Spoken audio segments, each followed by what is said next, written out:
There we go. All right.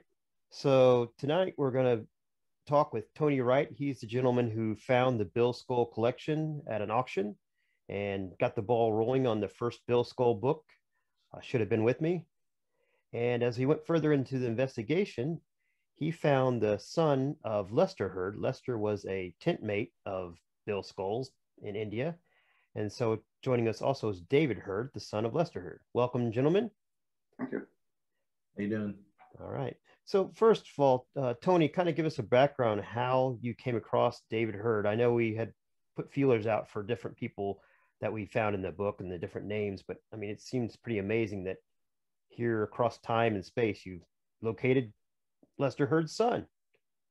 Yeah, it's been a pretty amazing journey because the book, it's all about making the connections, and with all the names we've added in the first book. And I just happened to be, on Facebook, joining some pages specific to CBI and that theater, hoping to make some connections. And I'd been on there a couple months. And one night don't tell her this, but I was waiting on my wife to get ready. We were going out. So I thought I would just hit the page and see what was going on. And I saw a post that said David Hurd from the collection of Lester Hurd, and I thought, no, this really can't be, because we knew that, well, we didn't at the time, we assumed that they were tent mates, but after David has confirmed that, but we knew they had a very close relationship with the photos and all that. We assumed that Lester may have taken most of the photos that we have in Bill's collection at the time. And so I just got on Messenger and hit David up there. And I think after that, it was pretty amazing from both sides that we made contact. And after about 76 years, these two photo albums finally have been reunited in some just strange way, right? Where Bill's collection was lost to the auction world and really no family to hand it down to, where David, I would say, is more of the tradition, of he's been able to save his parents' stuff. He wants to hand all that stuff down to his kids and so on and so forth. And it's just remarkable how the two have just come back together. Excellent. So David, when you, obviously this stranger contacts you from the internet and tells you, hey, I know some information about your dad, and I think he was stationed with some guy I have, and that his collection I have, and we wrote a book about it. I mean, were you thinking this is just crazy, or how? What do you think? A little bit.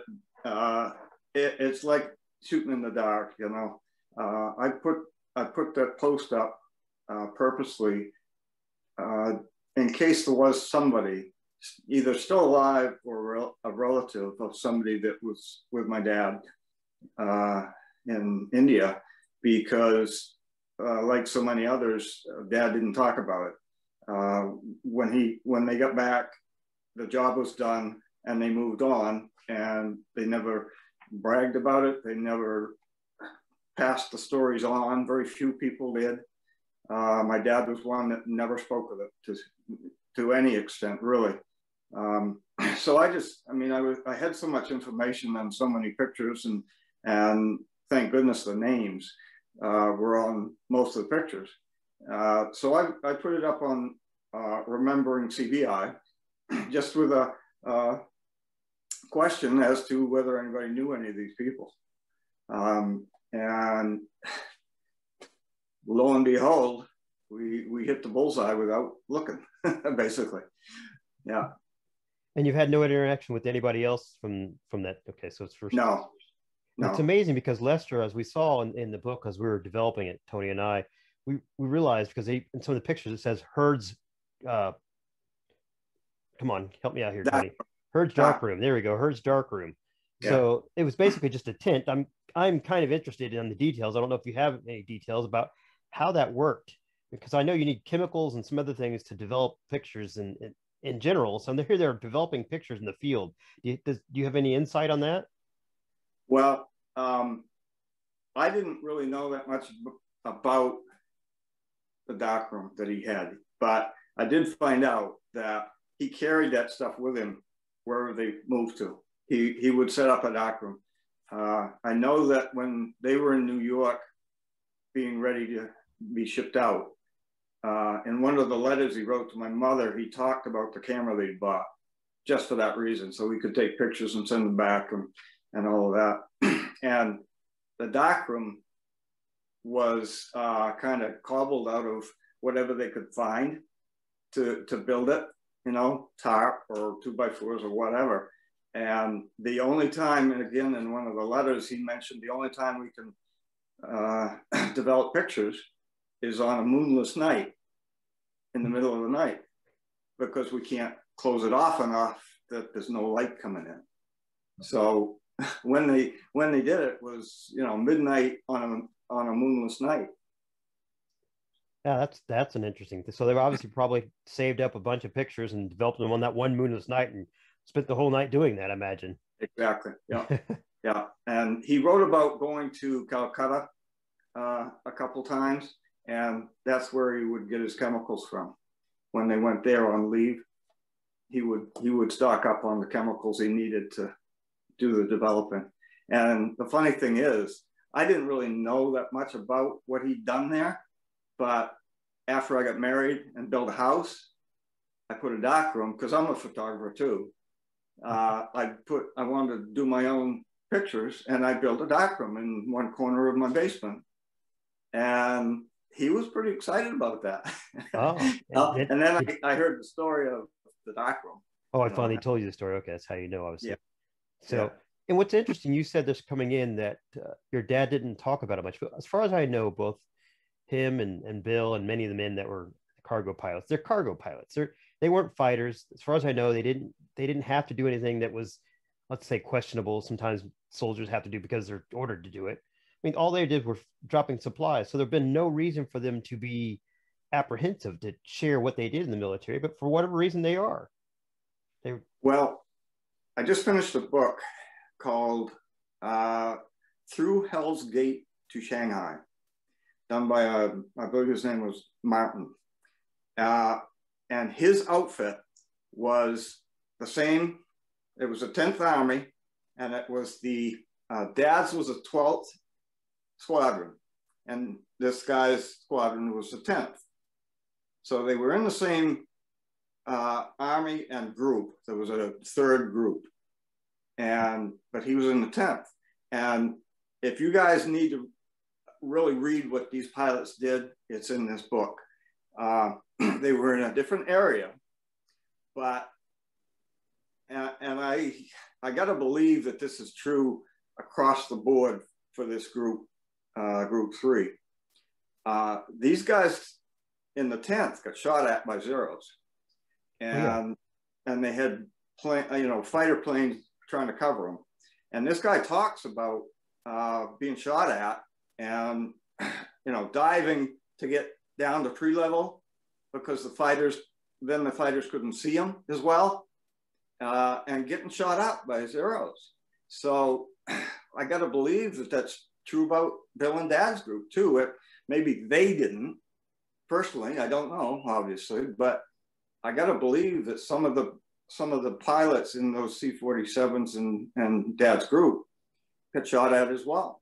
Well, Tony, I think in the collection, there's a couple pictures of a C-47 that at least crashed. I don't know if it got shot down or not, but keep in mind, anybody's listening, that the C-47s didn't have any kind of armament on them, as far as I know. They were sitting ducks. They had like you said, they had the escorts, but not always, I'm sure, and not there in the great enough numbers to fight off these Japanese Zeros. Yeah. Yeah.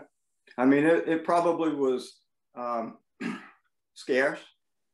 It wasn't a daily thing, but these guys in the 10th, they were fairly close to, you know, where the Japanese were pushing across China. So they got shot at. Just find it interesting as a human perspective that, I mean, your dad and Bill, obviously, they were doing things that we would consider honorable and noble. They were just dropping supplies to our military front. But again, these men don't seek any attention, so they don't even talk about it to their family. It's just an interesting human concept here. Right. Which right. seems to be short supply nowadays. We tend to talk about everything in the social media age. Yeah. We post our dinners even, like I did not very long ago. So the whole thing that I get from these books that I read about CBI, but any World War II type situation, Dad's situation was fairly common. He was in his last semester of a 4-year engineering course at the University of Maine in Orono when the war broke out. And he gave up that last semester, and he gave up his degree to drop everything and went to war. Right. And he wasn't drafted just like Bill. He probably enlisted, right? Yes. Right. So they chose to go to war. They weren't forced to go to war, even though they had a plan for their life. Just like I wrote in the book, they had a plan, but they realized that something more important needs to be done. So they stopped for a moment and went on about. So yeah, they put everything on hold and they went to war. And when they came back, they picked up the pieces. Dad never went back to college, never finished. He came back in June of 45. And my mother, in the meantime, had enlisted in the Navy and gone to San Diego. Were they married at the time when they were enlisted? No. Or no? Okay. No. They barely knew each other. Okay. I mean, I don't know how long they'd known each other, but not very long. And reading the letters that Dad wrote, two things really kind of stood out. Number one was they were extremely lonely for the people they loved. They were, I mean, every letter, and he wrote almost every day. It's very obvious that it's a hard job they're doing, and they miss the people that are family badly because they didn't get to see a lot of people other than the people that they worked with, you know. And the other thing that stood out to me was the fear of the unknown.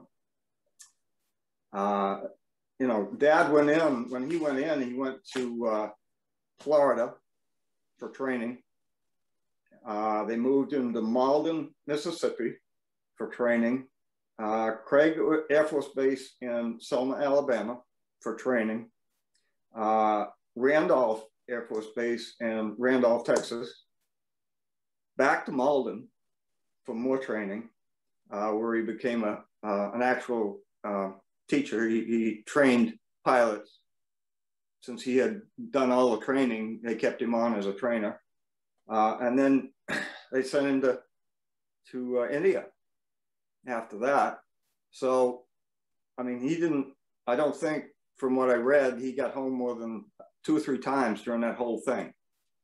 And once he got over there, it is just very obvious that he missed people badly. So right. when he got home in May of 45, my mother got a leave for a week, and they got married while she was home, and they spent 8 days together, and then she had to go back to San Diego because her 1-year enlistment wasn't over. She had to, and Dad had to, you know, he was done, so he had to stay. He grew up in a place called Goodwin's Mills, and you know, it's a little bitty nothing town. If you blink, you miss it. And he had to try to find work from say June until October. because my mother was still working, you know, she was still enlisted. So he not only missed her badly while he was in India, but then they get married, and 8 days later, she's gone again for Right. 4 months, you know?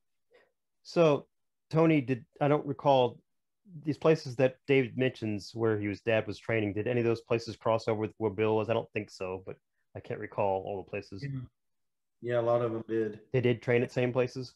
Yes. Uh-huh. Okay. So they probably may have known of each other before they went out actually over He, to India. He may have. I mean, those were pretty standard places where they sent people to be trained to fly.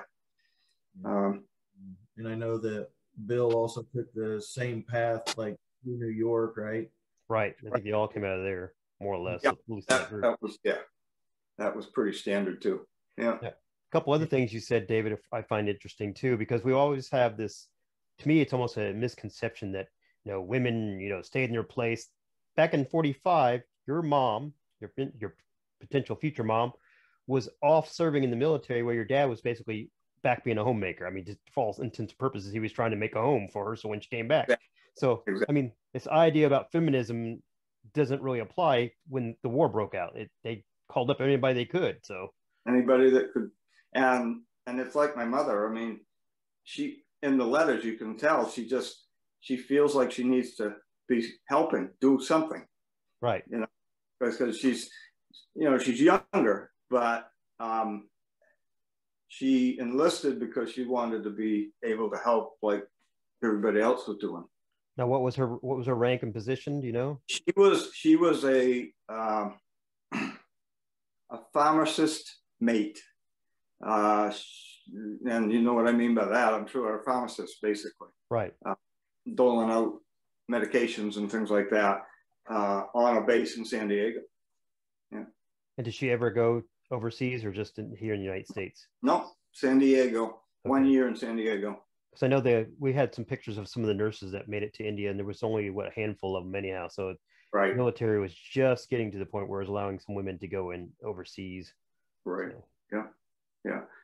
Dad had a sister that Edna that actually went in before he did, and spent 4 years in North Africa as a nurse.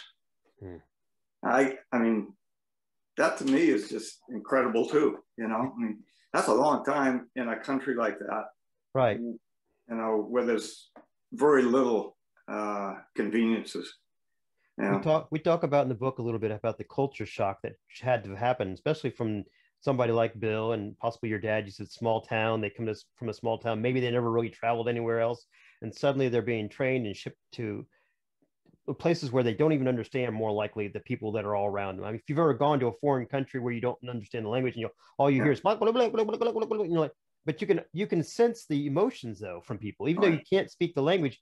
You can sense the urgency or the anger or the happiness or all. To me, that's just interesting, because I've been there, and I imagine the soldiers were going through some of that too. Yeah, and he speaks to that in his letters when they went to Calcutta and places like that. They saw a lot of amazing sights and everything, but he talks about how despicably dirty the place was, and you know, there's vendors on every inch of the street in the middle of Calcutta trying to sell you something. You know, it's like the picture of him that. I don't remember now if it was Bill or not, but one of the tent mates was trying to buy something, and he's talking. You can see he's talking to a vendor, and Dad wrote, "How much did you say that was?" You know, and he's trying to talk him down. You know, dickering with him, trying to talk him down, and I guess that was pretty common. It's pretty common in a lot of non-American countries. I mean, it's really interesting when you go. Like, I've been to Dominican Republic, for example. Just about everything's negotiable over there. Here. The price is what it is. You really can't negotiate too much. It's what it is. So some interesting things. Not really. Yeah, you're right. Yeah. So we have Bill. He comes back from the war, and I think he continues his education. Correct, Tony? Yeah. He continues education, and then he moves on to obviously work in engineering, eventually into NASA and Goddard Space and things like that, and working towards the satellites, which is part of our second book we're working on. and your dad comes back, and David, and he makes a life for himself back in the small town he came from. Or go ahead and tell us what happened to Well, him. he came back, and while my mother was in the Navy still, of course, I've got all the letters that he wrote to her then too. And he talks about, he goes to the FCC, is it, that controls the airplanes and stuff, right? And he gets passes all his tests, because of course the airlines are flying DC-3s, which is what the C-47 is stripped. And he passes all his tests and his licenses and so forth to become a airline pilot. And he's on a wait list. So he goes and he takes all his tests to become a air controller in the tower, to do that, and gets all his licenses for that. And he gets on a wait list for that job. And then they come back and tell him that they'll have a job for him in 2 months. So he's waiting for that to show up. And in the meantime, he takes a job with an electrical line company that puts in overhead lines. And he talks about going out and basically brush cutting and cutting trees down and that kind of thing, clearing the path for this power line. That whole thing was interesting, because it kind of, it was on one day and off the next, and he was having trouble getting paid and all of that. And you can feel the disgust of, because he's just come out of the Army. Right, just served my country. Now I'm going to scrounge for a job. I get that. I mean, obviously we're still doing some of that. Plus, in the Army, they knew what the job was. Here's your mission for the day. Go do it. And so he was disgusted with that. And eventually, he took a job with an electrical firm out of Portland, which is the biggest city in Maine, with a company called Melkin Brothers Electrical. And he started in the field with them and worked his way up over the years. He spent 36 years with them. And he worked himself up into being what they call a electrical estimator. They're a big commercial electrical company. So he worked his way into doing, reading plans and speccing out what they needed for the job and pricing it and all of that. And eventually became vice president of the company. Wow. And until he retired. Yeah. So he did well. He didn't put satellites in the air or anything, but that amazes me that Bill did that, that he went from being a pilot to NASA and putting satellites out. That's pretty incredible. No, obviously, even in the book, we've mentioned that some people go back to where they were. Some people, they just pick up different places. It's interesting to see how that all happens. And I think it also may depend on, to some degree, obviously, just our humanity, but also the position they were in when they're in the military might segue into what they want to do. And obviously, your dad tried to do something with the flying. Did he ever talk about, obviously, since it sounds like he never got to be a pilot again, did he ever, or unless he was he a personal pilot? Did he have his own plane? He didn't have his own, but he was part owner of a small Cub with another man that was in the military, but he didn't know him until he started working, doing the electrical work. So he did get back up in the air then on his own? No, not as a pilot, other than this little Cub that they flew once in a while. Well, yeah, at least something though, because I'd imagine after you've been spending 2 or 3 years and you're constantly up in the air, coming home and being earthbound that whole time would just be a weird experience. Yeah, I would think so too. So. Reading the letters that he wrote about these commercial jobs for flying, I mean, it sounded like he was pretty excited about them, being able to do those. Just that it never landed on him to get those jobs. Right. Well, it sounds like he's successful regardless. And again, I'm a big believer in a path. You know, so long as you keep on pushing forward, your path that you're supposed to take reveals itself anyhow. So it's no regrets there, hopefully. I believe very strongly in that as well. And Good. He wanted nothing more than to have settle down and have a family. Right. Well, when he got that. And some of the things that I read, you know, in the letters while my mother was still in San Diego, he did everything he could, even to the point of writing a letter to my mother's boss in the Navy, explaining that, you know, we're trying to start a family here. She needs to come home. Yeah, right. So it didn't speed anything up, but it probably made him feel better. Now, between you and Tony, I don't know if because you guys had more interactions. Do you know if your dad had kept in contact with any other tent mates? I don't know if he's kept in contact with Bill, but anybody else? I don't. I while he was overseas, you mean? No, once he got back, did he actually interact with anybody? I mean, I think do you still have letters from when he got back, or? Not to anyone else. Okay. Not that I know. He mentioned some people by name in the letters to my mother. Bill's name did not show up, but some other people he was in the military with. I'll have to look into that. I wasn't really looking for that. Right, but I'm curious. Yeah. I don't remember now who they were, what the relationship was. But I'll look into that. That's a good question. Good. Yeah. So do you have any questions for him, Tony, beyond what I'm asking so far? No,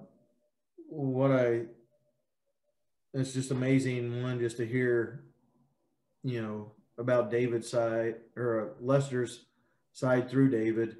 And, you know, even, you know, as he wrote all the letters home, you know, we have photos, right, of these guys sitting around writing letters home. So, some of the experiences that David shared with us, like going to Calcutta, you know, we have the photos of the dirty streets with the street performers, the snake charmers, things like that they were seeing. That was pretty cool. Things like that. But what I find interesting too, because David and I have shared some photos. I've actually been able to share some documents, right, where Lester and Bill actually received some awards and medals and things that David didn't have in his collection. Yeah. So I was able to fill in some of those gaps just through this whole project. So that was really cool. I think that's been real rewarding. I love that. I'm thrilled to have those, because what gets me is Dad never threw anything away, nothing. And I haven't been able to find these documents that Tony sent me. And it kind of doesn't make sense. You know, they must be somewhere, or they got thrown away by somebody probably, but I'll bet you it wasn't my dad. You're meant to be reconnected. So, David, when did you know of these documents and these photos? Did your dad share them with you earlier on, or did you find them closer to his passing, which is unfortunately how it normally happens? This album that I've got, I can remember looking at this many years ago. I couldn't tell you exactly how old I was or anything, but I can remember looking through it. But I almost think I must have been so young that I didn't have a lot of interest in it. It didn't mean a lot to me. But I can remember looking at it. Yeah.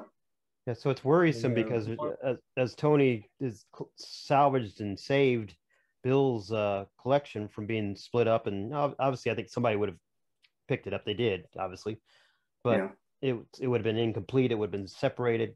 But obviously, sons like you save their dads, and then I guess you're going to pass it on to your sons. Or what's the plan here? That's the plan, to keep it in the family. Okay. Yeah. One of my kids and my brother's kids will get it. They're going to get this thing behind me too that I built. As flags? That's both your mom's and dad's flag?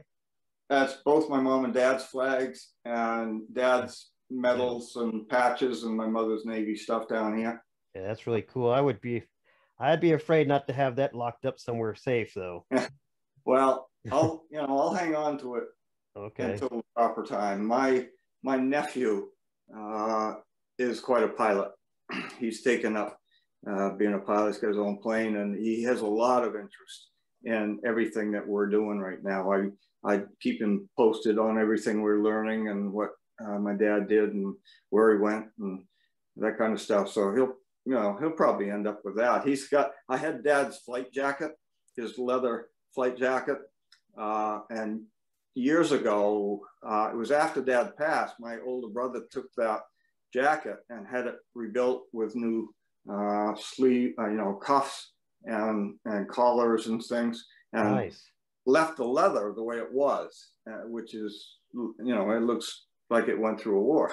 Do you still have the silk map? Do you still have the silk map like we do with Bill's? Right there. Oh, right there. It's in there. All right. It's the backdrop on this thing. Very nice. Very nice. And what do they call it? The flag that was inside the leather jacket. It's got a funny name. I can't think of it. But it was sewed into the jacket so that if they got shot down and there were people coming after them, mostly it was natives, they could turn the jacket inside out and show the flag so that the people coming would know they're Americans. And then the people that picked them up would get paid by the army to basically rescue these people and get them back out. That's cool. Did you know about that, Tony? I still have that flag that was sewn into the jacket. That's a cool story. That's cool stuff. Yeah. I don't know if they take that much attention to detail nowadays with their military. That's great. Yeah, I have no idea really. Yeah. I suppose they do it some other way, but yeah, that was cool to have. His hat that went with the leather jacket, that badge right there on the top is the badge that was on the front of his hat. If you look at a Air Force hat, a pilot's hat, you'll see it's got that big brass eagle on the front of it. Unfortunately, his hat was so far gone and torn, and just it was so bad we couldn't save the hat, but we saved the badge. So that's in there. Yeah. Well, it's amazing because obviously Tony loves this stuff as well, and I'm the author, so I don't have this kind of stuff. I'm also younger than Tony, right, Tony? But anyhow, my point is that we have all these guys, these three guys here now that have gotten together to preserve history, to make sure it lives on, and I think it's great. Yeah, I was so excited to hear from Tony because we're like two peas in a pod as far as how we feel about that stuff, and it was refreshing to talk to someone that felt the same way about it. Right. That this stuff needs to be preserved, and if you can put names to them, and you see stuff. I'm on another website, Facebook page that's just CBI collectors, and they collect stuff like this. Most of them don't have any idea where it came from or who had it, who wore the jacket or the coat or whatever, and they just buy and sell the stuff. Right. And it's like, geez, And they're missing that part of the story. And that's what Tony saved. He saved that part. Because like I said, I think somebody would have ended up with all that stuff that Bill had, but it just wouldn't have been as important because it wouldn't have that story behind it. Right. Exactly. Same thing with your dad. I mean, you have even more story than Bill had, obviously, because you have a personal interest in collecting it. So yeah, more so than Tony does. Yeah. Well, and I wish that, hindsight is 20/20, that I'd pushed him more to tell me about it. Yeah. I don't know if he would have. He probably wouldn't have. The only story that I remember ever hearing, somehow the discussion was about airplanes and got around to C-47s, and he let us in on one C-47. It wasn't his, but he said, those things, those Goonie birds, you couldn't kill them things. He said, we had a guy come back with an engine missing off one of the wings. And that guy landed that plane on one engine with the other one gone. And he said, just incredible flying. Well, as with all things now, the way they built stuff in the past was always to last. Now it's what that planned obsolescence where they want it to fall apart in 5 years so they can give you the new version of it. They buy a new So, one. all right, so I just Yeah. love it. Yeah. Well, I think we've covered pretty good bases here, and I do want to do another video at some point as we get further along. But as we know, we're writing a book 2 that's more into this what Bill did and the space stuff and afterwards. And to me, it's just it's going to be a different kind of book. But I wanted to get a little bit of details here to build onto a chapter in the book that I wanted to surround and have talking more about Lester's point and how he came into the story, more so than we ever knew. I mean, we had him a little bit in the first book, but he's more important to the story than we knew. So I appreciate that you and Tony made contact and that you shared this time with us and that you've preserved your dad's and mother's things. So yeah. Anything else to say, Tony, before we wrap it up? One thing I really do look forward to, and I'm hoping to be able to do it, is make my way up to Maine sometime, and I'd like to bring the photo album that Bill has, and I want to lay them next to each other, because just in the couple photos that we've shared, so the identical photos, it's just interesting to see the different perspective, Bill and Lester. So one of them that I remember right now is there's a photo of the first nurse. Well, Bill describes it as the first nurses in India. He gives the date, 1944, whenever it was. Yeah. And then actually gives the name of the nurse. Yeah. And so that's part of like, this is really cool, because as we continue to post photos and things like that, looking for names and connections, just within the 2 photo albums, I believe we can make a lot more connections and find more names and things like that. So at some point, David, I'm making my way up your way, and sit down with you and really put these 2 photo albums back together, and I think that'd be a really cool story. I'd love it. Absolutely. I want to see all those photos next to each other, but I also want to see the photo of both you and David with these big aprons on or bibs on, chowing down on some lobster. Lobster. I was just going to say, there'll be a lobster waiting for you. All right. Absolutely. Yeah.